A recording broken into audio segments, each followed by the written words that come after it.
สวัสดีครับผู้ร่วมบำเพ็ญทุกท่านด้วยพระมหากรุณาธิคุณจากเบื้องบนสวรรค์บารมีธรรมพระบรรพจารย์ด้วยความเมตตาของรองธรรมาธิการด้วยความทุกข์ยากของผู้นำสายธรรมด้วยการสนับสนุนส่งเสริมจากอาจารย์ชี้แนะทุกท่านต้องขอบคุณผู้แนะนำรับรองที่นำพาผู้น้อยเข้าสู่ประตูธรรมวันนี้มีโอกาสมาร่วมศึกษาธรรมกันครับวันนี้หัวข้อที่จะมาร่วมศึกษาก็คือจิตหนึ่งตั้งมั่นนั่งสมาธิกลางใจครับวันนี้เราบำเพ็ญวิถีอุตตรธรรม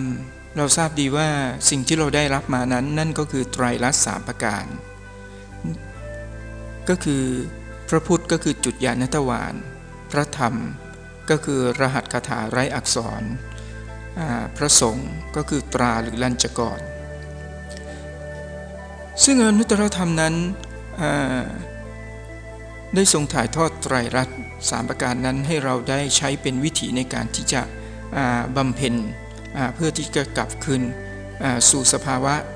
ของจิตเดิมแท้หรือสภาวะของความเป็นพุทธะนั่นเองเมื่อครั้งที่ผ่านมาก็ได้มีโอกาสร่วมศึกษาเกี่ยวกับการทำสมาธินะครับซึ่งก็ได้หยิบยกพระวาทของพระอาจารย์จิกงนะครับที่ได้ทรงมาประทานเมตตาสอนเกี่ยวกับการนั่งสมาธินะครับซึ่งเป็นสมาธิลมปราณจริงๆแล้วการทำสมาธินั้นเราจะต้องทำในทุกขณะจิตนะครับไม่ว่าเราจะยืนเดินนั่งนอนนะครับส่วนการนั่งสมาธิก็คือเป็นการฝึกฝนกายผันพลังธาตุต่างๆเพื่อรักษาสุขภาพร่างกายของเราด้วยแล้วก็เป็นการฝึกจิตควบคู่กันนะครับเพราะนั้นไม่ว่าเราจะดำเนินชีวิตอยู่ในขณะใดก็ตามนั่นคือสำคัญที่สุดเราก็จะต้องนั่งสมาธิกลางใจพูดง่ายๆก็คือเราจะต้องมีสติรู้ตั้งมั่นอยู่ที่จุดญาณทวารตรงนั้นหลายๆคนบอกว่าการบำเพ็ญอนุตตรธรรมเราอย่าไปยึดไตรลักษณ์ทุกคนลองพิจารณาดูให้ดีนะครับวันนี้เราได้รับวิถีอนุตตรธรรมสิ่งศักดิ์สิทธิ์มายืนยันจุดนี้เพื่อบอกอะไรกับเรานะครับเราต้องทำความเข้าใจให้ดีว่าวันนี้วิถีอนุตตรธรรมก็มีแค่ไตรลักษณ์3ประการเท่านั้นที่จะให้เรานั้นนำมาบำเพ็ญปฏิบัติเพราะฉะนั้นถ้าเราไม่นำเอาไตรลักษณ์3ประการนี้นะครับมาใช้ในการบำเพ็ญปฏิบัติ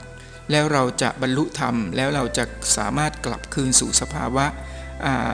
ของจิตเดิมแท้ของเราได้อย่างไรนะครับวันนี้ขณะที่เรายังเป็นผู้บำเพ็ญเรายังไม่บรรลุธรรมก็คือยังไม่รู้แจ้งนะฮะเราก็จะต้องยึดไตรลักษณ์เป็น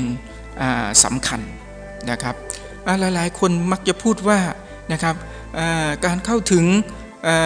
สภาวะแห่งธรรมนั้นเราไม่ต้องยึดต้องติดแม้ไตรลักษณ์แม้ธรรมะอะไรต่างๆก็ต้องวางครับนั่นเป็นสิ่งที่ถูกต้องครับแต่ในเมื่อวันนี้เรายังอยู่ในโลกที่ยังมีการเวียนว่ายตายเกิดและเรายังมีกายสังขารอยู่นี้แล้วที่สุดเราเองก็ยังไม่ได้เข้าถึงสภาวะธรรมตรงนั้นเพราะฉะนั้นคำพูดเหล่านี้นั้นมันเป็นคำพูดที่อริยเจ้าทรงตรัสนะครับเพราะฉะนั้นผู้ที่ยังไม่รู้แจ้งนั้นเราไปหยิบยืมหรือไปนำเอาคำเหล่านี้มาพูดนั้นก็ไม่ได้หมายถึงว่าเราจะรู้แจ้งแล้วนะครับหรือบรรลุธรรมแล้วนะฮะเพราะฉะนั้นวันนี้เหมือนเรากินน้ำนะฮะเราต้องการน้ำเพื่อที่จะไปหล่อเลี้ยงความกระหายในตัวเราเพื่อที่จะไปหล่อเลี้ยงร่างกายใช่ไหมครับเพื่อให้ร่างกายนั้นมีชีวิตอยู่ต่อไปนะฮะวันนี้เราจะกินน้ำเราก็จะต้องยึดแก้วต้องจับแก้วนะเพื่อที่จะยกแก้วนั้นที่มีน้ำอยู่นั้นเนี่ยขึ้นมาเพื่อที่จะดื่มกินนะฮะเราก็สามารถที่จะได้รับรู้ถ้าขณะที่เราจับแก้วแล้วก็ยกแก้วขึ้นมาเรากำลังจะดื่มน้ำแล้วมีใครสักคนมาบอกเราว่าการบำเพ็ญธรรมนั้นอย่าไปยึดติดนะฮะวางอย่าไปยึดติดแล้วในที่สุดเราก็วางลงถามว่าวันนี้เราจะได้ริมรสชาติของน้ำนั้นไหมหากน้ำนั้นเป็นน้ำแห่งพระธรรมน้ำแห่งภาวะเดิมแท้น้ำแห่งพุทธจิตญาณเดิมของเราเอง เราจะไม่มีทางที่จะรู้รสชาติของน้ำนั้นได้เลยแต่ตราบใดเมื่อเราที่จะประคองยกแก้วนั้นที่มีน้ำอยู่นั้นนะฮะมาจนถึงปากของเราแล้วก็ยกใส่ปากเทใส่ปากแล้วก็ดื่มกินนะครับเมื่อเราได้รู้รสชาติเมื่อเราได้ดื่มกินแล้วเราได้ดับกระหายแล้วในที่สุดถามว่ามีใครไหมเมื่อกินน้ำเสร็จแล้วยังถือแก้วไว้ก็คงจะไม่มีใครที่จะถือแก้วไว้อีกแล้วใช่ไหมครับนะฮะทุกคนก็ต้องวางนี่คือธรรมชาติที่มันกำลังบอกให้เรารู้นะครับวันนี้จุดญาณทวารนั้นเป็นสิ่งที่เราจะต้องยึดนะครับเมื่อเรายึดถึงที่สุดนะครับนะฮะเราก็จะรู้ว่าเมื่อไหร่เราจะต้องวางนะครับท่านเฉียนเหยินก็คือท่านหลินเฉียนเหยินนะครับทรงเมตตาอยู่เสมอว่านะฮะวันนี้เราไม่ออกห่างจากจุดญาณทวารและก็เราไม่ยึดติดทุกท่านพิจารณาให้ดีนะครับคำนี้ไม่ออกห่างกับไม่ยึดติดนะถ้าฟังดูตามภาษาแล้วนี่มันเหมือนกับขัดแย้งกันนะฮะในตัวของมันเลยไม่ออกห่างก็คือต้องอยู่กับมันแต่ไม่ยึดติดล่ะก็คือออกไปเลยไม่ไปยึดไม่ไปเกาะไม่ไปเกี่ยวอะไรกับมันเลยใช่ไหมครับนี่แหละครับคือคำพูดและก็เป็นความแยบยลของสภาวะธรรมหากวันนี้เรายึดแค่คำใดคำหนึ่งมันก็สุดโต่งไปอีกข้างใดข้างหนึ่งเท่านั้นเพราะฉะนั้นสภาวะธรรมนั้นมันเป็นสภาวะที่ครอบคลุมในสภาวะหยินและหยางเพราะฉะนั้นจุดเริ่มต้นและจุดสิ้นสุดนั้นจริงๆแล้วรวมเป็นหนึ่งเดียวซึ่งที่เราได้ร่วมศึกษาในตรารัญจกรในไตรลักษณ์3ประการซึ่งได้บอกถึงความหมายแล้วว่าสภาวะของความเป็นพุทธะนั้นไม่ออกห่างจากทวิสภาวะก็คือไม่ออกห่างจากหยินและหยางแต่ก็ไม่ยึดติดทั้งหยินและหยางแต่ความไม่ยึดติดตรงนี้นั้นเป็นอย่างไรนั่นคือสิ่งที่เราจะต้องไปรู้แจ้งมันนะ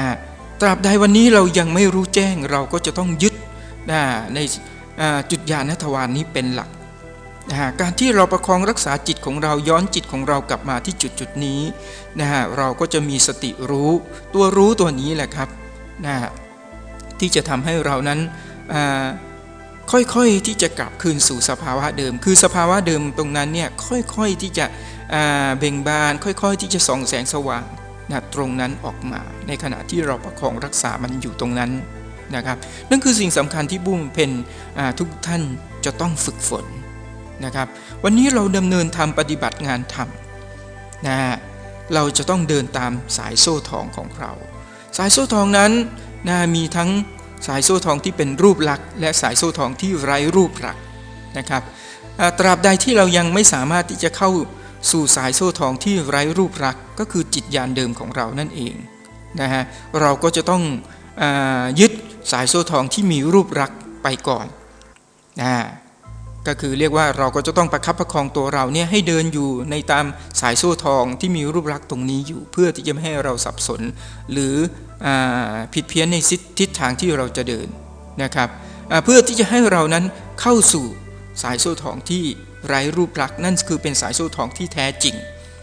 ก็คือจิตญาณเดิมของเราก็คือสื่อตรงต่อพระแม่องค์ธรรมมารดาเข้าสู่กระแสแห่งธรรมโดยตรงแล้วเมื่อนั้นเราก็จะรู้ว่าการดำเนินชีวิตของเรานั้นจะดำเนินอย่างไรนะครับในแต่ละเหตุการณ์ในแต่ละเวลาในแต่ละเรื่องราวต่าง